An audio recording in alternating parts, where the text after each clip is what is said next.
మీ ఇంట్లో మొదటి కోటీశ్వరుడు మీరే అవ్వాలనుకుంటున్నారా? ఈ ఫైనాన్షియల్ వెబినార్ లో ఇప్పుడే జాయిన్ అవ్వండి.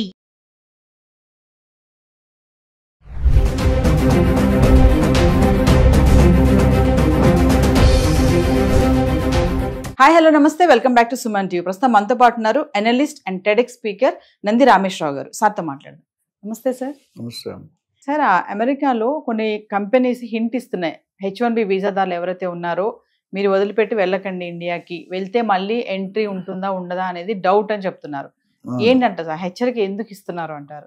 హెచ్చరికలు ట్రంప్ గారు వచ్చిన తర్వాత ఎవ్రీ డే ఒక సంచలన వార్త. ఎందుకంటే ఇప్పుడు నేను చెప్పా కదా, ఎవరైనా ఒక మనిషిని కారణం లేకుండా కొట్టారనుకోండి, మీ హైలైట్స్ వస్తారు. మినిస్టర్ ఎమ్మెల్యే లాస్ట్ టైం ఎవరు కొట్టారు ఒక ఆయన, ఏమైంది హెడ్లైన్స్ వచ్చేసింది. మీకు డబ్బులు కూడా మీ దగ్గర అడ్వర్టైజ్మెంట్ డబ్బులు ఖర్చు పెట్టారు, డబ్బులు కూడా అక్కర్లే, ఫలానా మనిషి ఎమ్మెల్యేని కొట్టాడు, అది పెద్ద సంచలనం. అట్లా ట్రంప్ గారు ఏంటంటే ఎవ్రీడే న్యూస్లో ఉండాలనుకుంటాడు. నేను కాల్గేట్ అడ్వర్టైజ్మెంట్ చేస్తాను, కాల్గేట్ తెలియనట్టు ఎవరు మీ పిల్లల దగ్గర మమ్మల్ని అందరూ తెలుసుకోకపోతే ఎందుకు అడ్వర్టైజ్మెంట్ చేస్తున్నాడు అని ప్రూవ్ చేసి, నేను ఇంకా బతికే ఉన్నాను, చచ్చిపోలేదు, కాల్గేట్ బతికే ఉంది. కాల్గేట్ తర్వాత చాలా కంపెనీస్ వచ్చాయి, ఆ కంపెనీస్ అని అడ్వర్టైజ్ చేయట్లేదు. ప్రామిస్, క్లోజ్అప్, పెప్సోడెంట్ ఏవో వచ్చాయి. బట్ కాల్గేట్ మాత్రం మనం నేను చిన్నప్పటి నుండి చూసే ఏకైక బ్రాండ్ కాల్గేట్. అట్లా గోద్రేజ్, అట్లా బ్రిటానియా. ట్రంప్ గారు అట్లా ఆయన ఉన్నంతకాలం ఈ 4 సంవత్సరాలు, గత 4 సంవత్సరాల కంటే అంత ముందు టర్మ్లో అంత ఎక్కువ హైలైట్ కాలేదు, చేశాడు బాగానే. ఈ టర్మ్లో హైలైటే ముఖ్య ఉద్దేశం బ్రాండింగ్. సో ఆయన ఏంటి మొదటి నుండి కూడా ఏమంటారు, వీసా ప్రాసెస్ కానీ, లాటరీ సిస్టమ్ కానీ, ఇమిగ్రేషన్ సిస్టమ్ కానీ చెక్ చేస్తాం, అక్కడ ఇల్లీగల్ ఉంటే పంపించేస్తాం, మేము కొత్త వాళ్ళు పెట్టుకుంటాం, కొత్త వాళ్ళ టీంని డెవలప్ చేసుకుంటాం, మిమ్మల్ని మాత్రం మా సంపాదన అంతా మీరు తీసుకుపోతున్నారు, మా కంట్రీ వాళ్ళు ఇబ్బంది పెడుతున్నారు అనే ధోరణిలోనే గత జనవరి 20లో ఆయన ప్రెసిడెంట్గా వచ్చాడు. జనవరి 20, ఫిబ్రవరి, మార్చ్, ఏప్రిల్ ఆల్మోస్ట్ 3.5 months అయిపోయింది. 3.5 monthsలో మేబీ 30-40 డెసిషన్స్ మార్చేసి ఉంటాడు. దాదాపు 150 ఈవోల మీద సైన్ చేశాడు, ఎగ్జిక్యూటివ్ ఆర్డర్స్. సైన్ చేస్తే మాత్రం క్యాబినెట్, సెనేట్ అని ఉంటాయి వాళ్ళు. మనకి ఎట్లయితే అసెంబ్లీ, రాజ్యసభ, లోక్సభ ఉందో అట్లా అక్కడ కూడా ఉంటాయి. వాళ్ళు ఒప్పుకుంటేనే అది ఎంప్లాయ్, లేకపోతే మళ్ళీ బ్యాక్ వెళ్ళిపోతుంది. సో ఇక్కడ ఏమవుతుందంటే ఎస్పెషల్లీ కంపెనీస్ ఏవైతే ఉన్నాయో, యుఎస్ కంపెనీస్, మైక్రోసాఫ్ట్ కానీ, అమెజాన్ కానీ, గూగుల్ కానీ, టాప్ మల్టీనేషనల్స్, వీళ్ళందరూ ఏం చేస్తారంటే గవర్నమెంట్ ఇప్పుడు ఏమంటలేదు, ట్రంప్ని దృష్టిలో పెట్టుకొని ఫ్యూచర్లో ఈయన ఏ డెసిషన్, ఏ టైంలో, ఎలాంటి డెసిషన్ తీసుకుంటే ఆయనకి కూడా అసలు ఆయనకే తెలియదు రేపు ఈ డెసిషన్ తీసుకుంటాను. సో దాన్ని వీళ్ళు ముందే పసిగట్టి కొద్ది సర్వేలో తెలిసిందంటే, ఒక్కసారి మీరు ఇండియాకి వెళ్ళారంటే నన్ను అక్కడే ఆపేస్తాడు, ఇక్కడ రాని బార్డర్లో కట్ చేస్తాను మిమ్మల్ని అని ఒక ఎక్కడో ఇన్నర్ సోర్సెస్ ద్వారా. ఇప్పుడు ఎలన్ మస్క్ కూడా అదే ప్రాబ్లం కదా, ఎలన్ మస్క్ కూడా ఎంప్లాయీస్ బయట నుండి ఉన్నారు, H1B వీసాలోనే చాలా ఉన్నారు. మొదట్లో మనం చూసుకుంటే ఆయన అంశం ఇద్దరికి మధ్య పెద్ద స్ప్లిట్ అనేది జరిగిన తర్వాత ఒక సర్దుమడిగింది. ఇప్పుడు ఈ మైక్రోసాఫ్ట్, అమెజాన్, గూగుల్ ఇలాంటి కంపెనీలు చాలా ఉన్నాయి. మనకు తెలిసిన 3-4 కంపెనీలు చెప్పాము.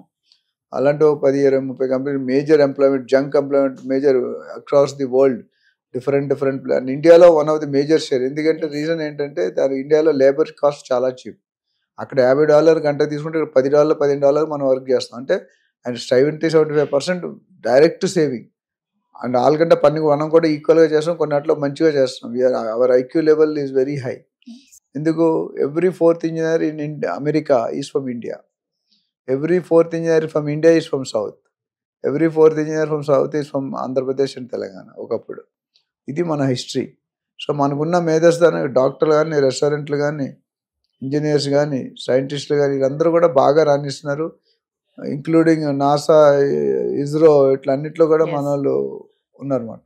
దానివల్ల ఆయనకి ఒక చిన్న చూపులాగా అనిపిస్తుంది. అంటే మన కంట్రీ నుండి, మన కంట్రీ వాళ్ళకంటే వాళ్ళు బయట వాళ్ళు, చైనా వాళ్ళు, జపాన్ వాళ్ళు, ఇండియా వాళ్ళు, మెక్సికో, వీళ్ళందరూ వచ్చి they are earning millions of dollars. అది మన వాళ్ళకి ఇబ్బంది, లాసే కదా, మన జాబ్స్ వాళ్ళు కొట్టుకుపోతున్నారు కదా అన్నట్టుంది. సో కంపెనీస్కి ఆల్రెడీ ఇండైరెక్ట్ ఇన్నర్ సోర్స్లో ఇన్ఫర్మేషన్ ఇచ్చుంటాడు, బాబు మీ వాళ్ళు ఇక్కడ ఉంటే పర్లేదు, అక్కడ బంతి ఆట సెటిల్ చేస్తుంటే అక్కడే సెటిల్ చేసుకుంటే ఇక్కడ రావక్కర్లేదు. ఆల్రెడీ బర్త్ టూరిజంలో కేసు నడుస్తుంది. పిల్లలు పుడితే 150 సంవత్సరాలు ఓల్డ్ డెసిషన్ అది. అంతకుముందు వచ్చిన George Bush, Barack Obama, Bill Clinton, వీళ్ళందరూ కూడా, జో బైడెన్ ఏమి టచ్ చేయలేదు. బట్ ఈయన ఒక్కడే దాన్ని టచ్ చేశాడు. 1133 kV అంటే ట్రాన్స్ఫార్మర్, చాలా హై వోల్టేజ్. అది ఎంతవరకు అవుతుంది అవ్వదని మనం చెప్పడం కష్టం. బట్ ఐఏఎస్ సూచనలు ఎక్కువ కనిపిస్తుంది ఇప్పుడున్న అగ్రెసివ్నెస్ చూసుకుంటే. అంటే ఈ టైంలో సార్ మన వాళ్ళు ఎవరు కూడా ఇండియాకి రాకూడదనే అంటారా? రాకుండా ఉండడమే మంచిది, ఉత్తమం. వస్తే తర్వాత వెళ్ళొచ్చు, అలా 50-50 ఈ లోపు మళ్ళీ నిర్ణయం మారొచ్చు అంటారు. మారచ్చు. ఆల్రెడీ ఈ నిర్ణయం కంపెనీ చెప్తున్నట్టు కంపెనీకి ఇన్నర్ బోర్డుకి వెళ్ళిపోయిందని నా ఉద్దేశం. డైరెక్ట్గా పబ్లిక్లో పడలేదు. కొన్ని కంపెనీస్కి ఇన్నర్గా ఇన్ఫర్మేషన్ ఇంటర్నల్గా వచ్చేసింది. అంటే ఇలా అప్ అండ్ డౌన్ చేస్తుంటే వీడు ఇక్కడ పని చేస్తున్నాడు, అక్కడ పని చేస్తున్నాడు, ఇక్కడ బిజినెస్ చేస్తున్నాడు, అక్కడ బిజినెస్ చేస్తున్నాడు, తెలియట్లేదు జనాలు.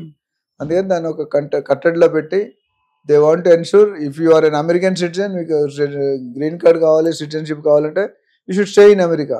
నువ్వు తరచుగా కొంతమంది 2-3 నెలలకు తరచుగా ట్రావెల్ చేస్తుంటారు. 15 రోజులు ఇక్కడ, 15 రోజులు అక్కడ.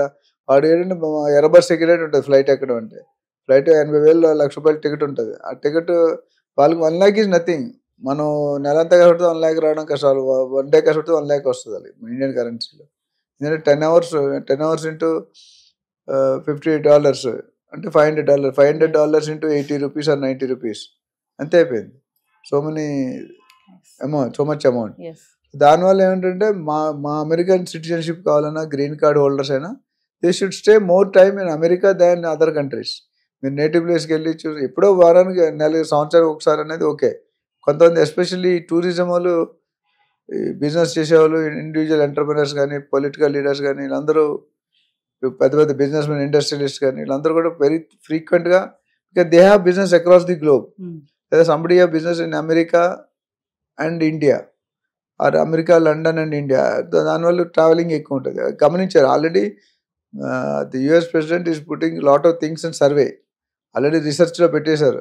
ఎవడు ఏం చేస్తున్నాడు, ఏ ఇంట్లో ఏం జరుగుతుంది, ఏ కంపెనీలో ఏం జరుగుతుంది, ఏ ఇండస్ట్రీ ఉద్యోగం ఎలా వస్తున్నారు, ఏ బేస్లో ఇస్తున్నారు, ఇమిగ్రేషన్ ప్రాసెస్ ఎట్లా ఉంది, లాటరీ సిస్టమ్ ఎట్లా ఉంది, వీసా సిస్టమ్ ఎట్లా ఉంది, ఆప్షన్ ఓపీటీ ఎలా ఉన్నారు, F1 వీసా స్టూడెంట్స్ ఎలా ఉన్నారు, జాబులు ఎక్కడి నుండి వస్తున్నాయి, వాళ్ళు అసలు ఎలిజిబుల్ ఉన్నారా, జాబులు ఉన్నోళ్ళే ఉన్నారా, జాబులు లేని వాళ్ళు ఉన్నారు. ఇవన్నీ కూడా ఆయనకి ఫస్ట్ FIR వచ్చేస్తుంది, ఫస్ట్ ఇన్ఫర్మేషన్ రిపోర్ట్. ఆ రిపోర్ట్ వల్ల ఇప్పుడు Elon Musk is main person incharge of DOGE, department of government efficiency. So అక్కడ నుండి ఇన్ఫర్మేషన్ జనరేట్ చేస్తున్నారు. ఇన్ఫర్మేషన్ జనరేట్ చేసి ప్రెసిడెంట్ గారికి ప్రజెంట్ చేస్తున్నాడు. చేసినప్పుడు ఈ రూల్స్ అన్నీ వస్తాయి. ఎందుకంటే ఈ wants to do something. Shiv Khera గారని ఒక మోటివేషన్ స్పీకర్ ఉన్నారు, బుక్స్ కూడా రాశాడు. ఆయన ఏమంటే, if you want to get recognise, if you want, మీ టీవీలోనే there are 50 anchors. 50 anchors, why these top 3 anchors XYZ, ఏదో ఒక స్పెషాలిటీ ఉంటుంది, ఏదో క్వాలిటీ ఉంటుంది. అట్లా then you will be recognise. There are so many speakers like me. వాళ్ళు తప్పు చెడ్డ, వాళ్ళ సెగ్మెంట్ వేరు, మన సెగ్మెంట్ వేరు, మోటివేషన్ వేరు, సబ్జెక్ట్ వేరు.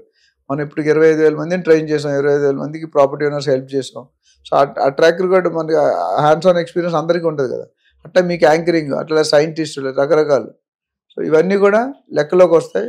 ఈ రీసెర్చ్ మీద డోజ్ ఇచ్చిన ఎలాన్ మస్క్ గారి ఇన్ఫర్మేషన్ అంటే, పాలసీలు అబ్జర్వ్ చేయాలి, ప్రొసీజర్స్ అబ్జర్వ్ చేయాలి, దాన్ని ఎలా కరెక్ట్, ఎక్కడ లోపాలు ఉంటే అక్కడ కరెక్ట్ చేయాలనేది ఆయన main. Is an observer, political observer. మన కాంగ్రెస్ పార్టీకి, అది బీజేపీకి వస్తారు. మన వీరప్ప మొయిలీ, గులాం నబీ ఆజాద్, వీళ్ళందరూ మన అబ్జర్వర్స్ ఉండేవారు. సో స్టేట్లో ఏముంది, కరెక్ట్ ఉంది, అలా అయితే హైకమాండ్కి రిపోర్ట్ ఇస్తారు. అట్లా డోజ్ అనేది ఏంటంటే గవర్నమెంట్ పాలసీలని రివ్యూ చేస్తున్నారు. ఏమైనా ఇన్ఎఫిషియన్సీ ఉంది అంటే వీ హావ్ టు కరెక్ట్. అంటే కంపెనీస్ అందరికి ఏదో సమ్ ఇన్ఫర్మేషన్ వచ్చిందంట, అసలు అందుకే అలర్ట్ చేస్తున్నారా మీరు ఎవరు వెళ్ళకండి ఎక్కడికి అనేసి, మళ్ళీ వెళ్తే రారు అనేసి? అదే, ఎందుకంటే వెళ్తే సపోజ్ వెళ్ళిన, ఇప్పుడు మన లాస్ట్ టైం మన 53-54 లక్షల మంది అమెరికాలో ఇండియా వాళ్ళు ఉన్నారు. అది మన 18 లక్షలు ఇల్లీగల్ ఉన్నారు. ఈ సపోజ్ 2 లక్షల మంది వెళ్ళారు అనుకో, ఆ 2 లక్షల మంది ఆపేమంటాడు. మరి రాబోతే ఆ 2 లక్షలు ఖాళీ అవుతాయి కదా, అవి వాళ్ళ కంట్రీకి ఇచ్చుకుంటాడు. సో వాళ్ళ జాబ్స్ వస్తాయి, వాళ్ళ రెవెన్యూ పెరుగుతుంది, వాళ్ళ జీడిపి పెరుగుతుంది. సో ఏదేమైనా వీసాలు కఠినతరం చేసే టైం కాబట్టి ఈ టైంలో ఎక్కడికి వెళ్లకుండా అక్కడే ఉండడం బెస్ట్ అంటే 10 years ఎంత 50 years 2010 తర్వాత వచ్చిన ఎవరికి గ్రీన్ కార్డ్ రాలేదు, సిటిజన్షిప్ అనేది ఇంకా అసలు రాలేదు. సో అది ఆల్మోస్ట్ 15 సంవత్సరాలు. ఎప్పుడు పోతే లక్షల్లో ఉన్నారు. అది అలిగేషన్ అయ్యేసరికి అప్పుడు ఎవడు ఉంటాడో ఎవడు పోతాడో కూడా తెలియదు. We don't know. It's better కొంతకాలం కదలకుండా ఉండి, వీలైతే వాళ్ళని ఇక్కడ రప్పించుకోవడం బెటర్ ఏమో. నెక్స్ట్ ఆప్షన్ కాస్ట్ ఎక్కువైనా, ఇప్పుడు వీళ్ళు వెళ్తే వాళ్ళ ఫ్యామిలీ రావాలి కదా. అమ్మ నాన్న జనాలు ఓకే, ఇప్పుడు కోడలు ఉన్నారు అనుకోండి, మిగతా వాళ్ళు వస్తే మళ్ళీ అది క్వశ్చన్ ఉంటుంది. There are lot of teething problems, lot of existing problems ఉన్నాయి. సో ఫ్యామిలీస్ మళ్ళీ కరోనాలో అయినప్పుడు అయిపోతాయి. కరోనాలో చూడండి ఎన్ని డైవర్స్లు అయిపోయి, ఎన్ని ఇబ్బందులు వచ్చాయి. ఇప్పుడు కరోనా ఒక విధంగా మంచిగా అని చెప్పాలి. వచ్చిన తర్వాత చాలా మంది లైఫ్ సెటిల్ అయినాయి. They understood what is the real factor. Phone వస్తే కష్టం, ఎవరు ఫోను, ఇక్కడ ఫోన్ వచ్చిన చెక్కకి అక్కడ ఫోన్ వచ్చింది. So Trump is going to make noise next 4 years. Thank you sir. Thank you.